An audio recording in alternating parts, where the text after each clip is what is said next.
Shalom, I am Ban Shemayim, and today's video is going to be about Billie Holiday, the woman who sung Strange Fruit. Now, this first clip is going to break down her earlier parts of her life and some of the more dramatic things that she went through that helped push her or helped propel the drug abuse that she was doing. But then we're going to go into how the FBI was against her and everything with the clips. I don't have to say much. There's a lot of clips that break down a lot of information. There's books about it, and there's even a TV show on Hulu for y'all to catch up. I just wanted to share light on this because we're going to go into more people, Aretha Franklin and others, who the FBI have targeted because they're fear black people. Court and sentenced to the House of the Good Shepherd Reform School for delinquent girls. There, in a horrifying incident that haunted her for years, the nuns locked Billie overnight in a pitch-black room with a deceased girl's body as punishment for misbehavior. The trauma drove her to dream about it and wake up hollering and screaming long afterwards, as she wrote. Though released to her mother after 9 months at the reform school, Billie's troubles were far from over. Her mother had opened a small restaurant called the East Side Grill, where the two toiled long hours, a workload so immense that Billie dropped out of school entirely by age 11. Around this time, she had her first exposure to the iconic jazz and blues music that would later inspire her career, hearing records by trailblazing artists like Louis Armstrong and Bessie Smith. But Billie's home life remained profoundly unstable and unsafe. In late 1926, when she was still only 11 years old, her mother's neighbor attempted to take advantage of the young Billie at their home. Though Sadie fought off the attacker, officials then sent the traumatized Billie back to the House of the Good Shepherd, this time to be held in protective custody as the key witness in the assault case against the man. Even after her release a few months later at nearly 12 years old, Billie's surroundings remained Southern trees bearing strange fruit,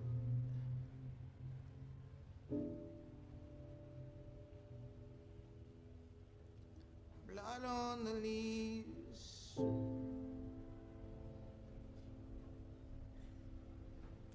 and blood at the roots.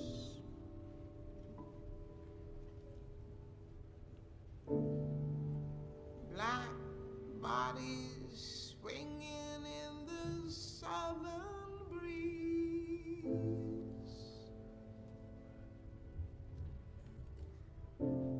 Strange fruit hanging from the poplar trees.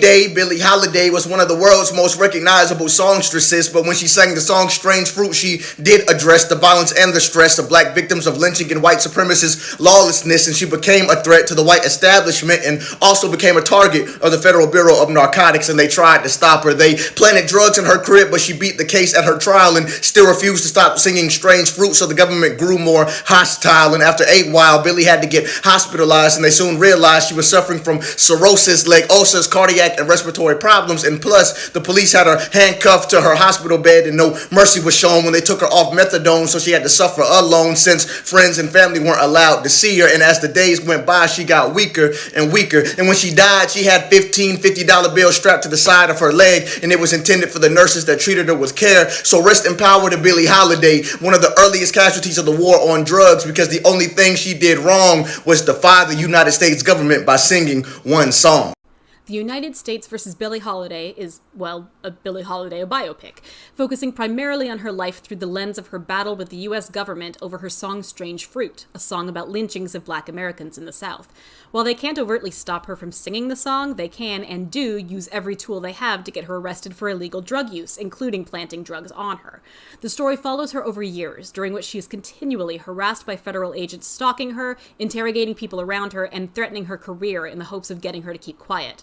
Andra Day carries this movie impressively, showing Holiday as a fully fleshed out, complicated woman, capable of both great generosity and great selfishness. It makes her story more engaging than a lot of biopics are, and it's a sobering look at how far our government has been willing to go, and can be willing to go, to avoid looking bad.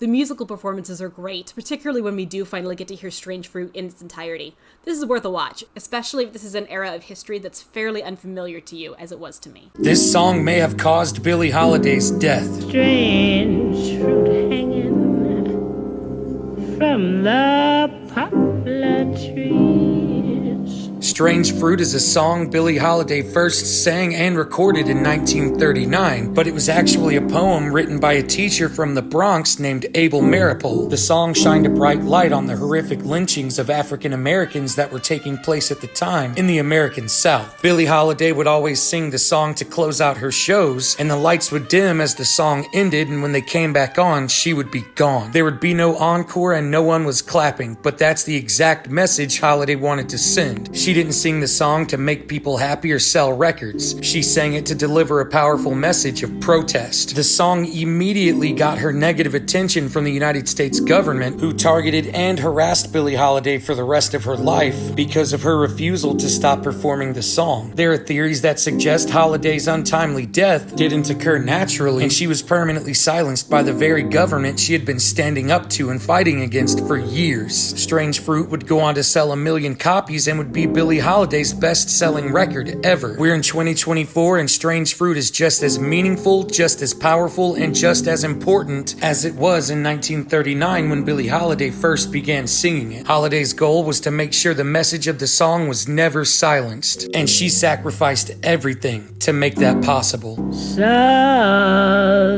trees bear strange fruit. Blood on the leaves and blood at the root. Black bodies swinging in the southern breeze. Strange fruit hanging from the poplar trees.